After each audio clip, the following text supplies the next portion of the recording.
Cold open patch Tuesday came in under a dead moon, heavy as a pine box and twice as quiet. The monthly delivery rolled up to the back door of the morgue with Microsoft on one toe tag and Adobe on the other, but the paperwork was missing from the pockets. No official June 2026 MSRC ledger in my hand. No Adobe APSB sheet with the ink still wet. Just the smell of hot circuits, cold coffee, and operators in security rooms staring at dashboards like they were waiting for a pulse that might not come back. Out there, the sysadmins are pouring coffee at indecent hours, checking maintenance windows, weighing reboot pain against breach pain.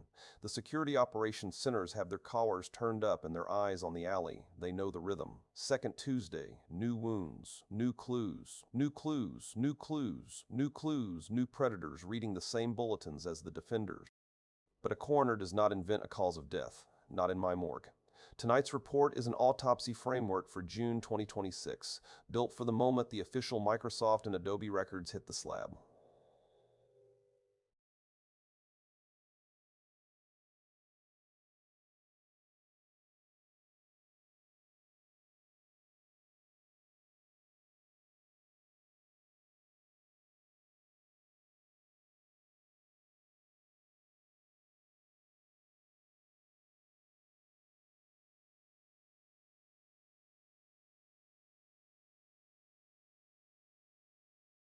Microsoft's total CVE count, the split between critical, important, moderate, and low, the number of remote code execution flaws, elevation of privilege bugs, information disclosure leaks, denial of service cases, spoofing flaws, and security feature bypass wounds all have to be drawn from MSRC's June 2026 release data. Adobe's count has to come from the June 2026 APSB bulletins, usually marked APSB 26, followed by the bulletin number. That is not clerical fuss. That is the line between a clean report and a planted weapon. A single wrong CVE number can send the team patching the wrong host while the real killer walks out the back.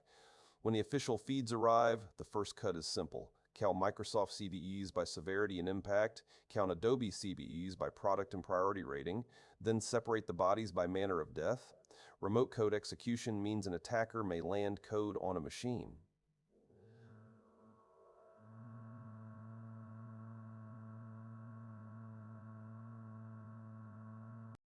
Information disclosure means secrets are leaking through a torn seam.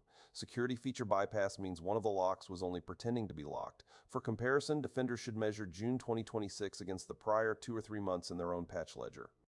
A release with a high number of critical remote code execution bugs in Windows networking, Exchange Server, SharePoint Server, Office, or Adobe Acrobat and Reader carries more operational urgency than a larger release filled mostly with local denial of service and moderate information disclosure. Body count matters, but wound pattern matters more. The headlines. The first headliner to look for is any Microsoft vulnerability marked exploited yes in the MSRC Security Update Guide. That field is the chalk outline on the floor. If a CVE is already being used in the wild, it gets first billing regardless of whether the CVSS score is 7.8 or 9.8. Defenders should record the CVE number, CVSS v.1 base score, vector string, affected product, affected component, and whether the attack vector is network, adjacent, or local. A local privilege escalation in the Windows kernel, Win32k, Windows Common Log File System driver, or ancillary function driver for WinSock may not open the front door by itself, but it is often the second blade in the fight after phishing, browser compromise, or stolen credentials. The second headliner is any unauthenticated remote code execution vulnerability with a network attack vector and low attack complexity. If June 2026 includes one in Windows TCP/IP, Remote Desktop Services, DNS Server, DHCP Server, Routing and Remote Access Service, SMB, ISSQL Server, Exchange Server, or SharePoint Server, that case file goes to the top of the stack. The key clinical signs are attack vector, network, attack complexity, low, privileges required, none, user interaction, none, and high confidentiality, integrity, and high confidentiality, integrity, and availability impact. A CVSS score near 9.8 usually means the attacker does not need a badge, does not need a handshake, and does not need the victim to click anything. That is the kind of wound that spreads through an enterprise before breakfast.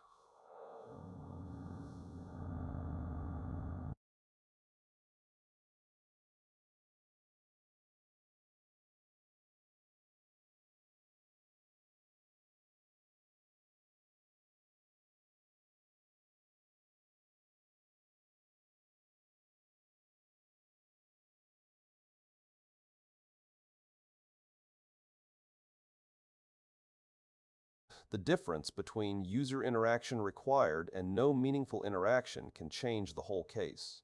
Outlook preview pane exposure, if present, is especially ugly. If the victim only has to receive or preview a message, the attack path starts to look less like burglary and more like poison in the mail slot. CVSS may not always tell the whole story here, so the exploitability notes and user interaction requirements need a close read.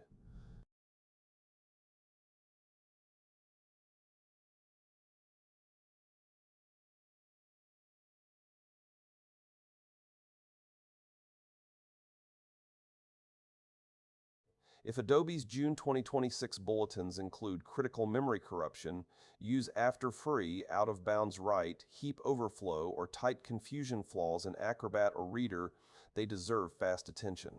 PDF lures remain reliable street crime. An attacker sends a crafted file, the user opens it, and code runs in the context of that user. If Adobe marks a bulletin, Priority 1, that means the product has historically been a high-risk target or the vulnerability is more likely to be exploited. Record each Adobe CVE, product version, platform, severity, CVSS score if provided, and whether exploitation is known. The fifth headliner is Identity Infrastructure. If June 2026 brings flaws in Active Directory domain services, Active Directory certificate services, Kerberos, LDAP, NTLM, Netlog, intra-related components, or domain-joined management tools, defenders should treat them as more than routine. Identity bugs can turn one compromised workstation into a skeleton key. A privilege escalation in certificate services or an authentication bypass in a domain component may not look theatrical on the surface, but I have seen quiet wounds drain a whole estate. Zero-day watch for June 2026. The zero-day watch cannot be declared clean or bloody without the official fields. In Microsoft's language, the first questions are exploited, yes, and publicly disclosed, yes. Exploited means the killer has already been seen near the body. Publicly disclosed means the map to the crime scene may already be circulating. Either condition changes patch priority, both together are the kind of file that keeps incident responders sleeping in chairs. Adobe's bulletins must be checked for language indicating known exploitation in the wild. If Adobe reports active exploitation for Acrobat, Reader, Cold Fusion, Commerce, Experience Manager, or Creative Cloud Desktop, that patch becomes an emergency candidate. If there are no 0 days this month, defenders should not mistake that for a quiet town. It only means no confirmed pre-patch exploitation made it into the official record. Exploit developers still read bulletins like love letters. The Triage, first on the table are actively exploited 0 days, then publicly disclosed flaws, then unauthenticated network remote code execution. Internet-facing systems get cut open first. Exchange server, SharePoint server, IS remote desktop gateway, SQL server, VPN adjacent Windows roles, DNS, DHCP, and anything exposed through a firewall or reverse proxy should be checked against the June 2026 advisory list before the night gets old. If a patch touches one of those systems and the vulnerability has network attack vector, low complexity, and no required user interaction, move it into emergency change control. Test fast, backup first, deploy with eyes open. Second come the chain builders. Windows kernel elevation of privilege, common log file system driver flaws, Win32k bugs, Office remote code execution, Outlook preview related issues, Smart String bypass, Mark of the Web bypass, and Adobe Acrobat or Reader critical flaws.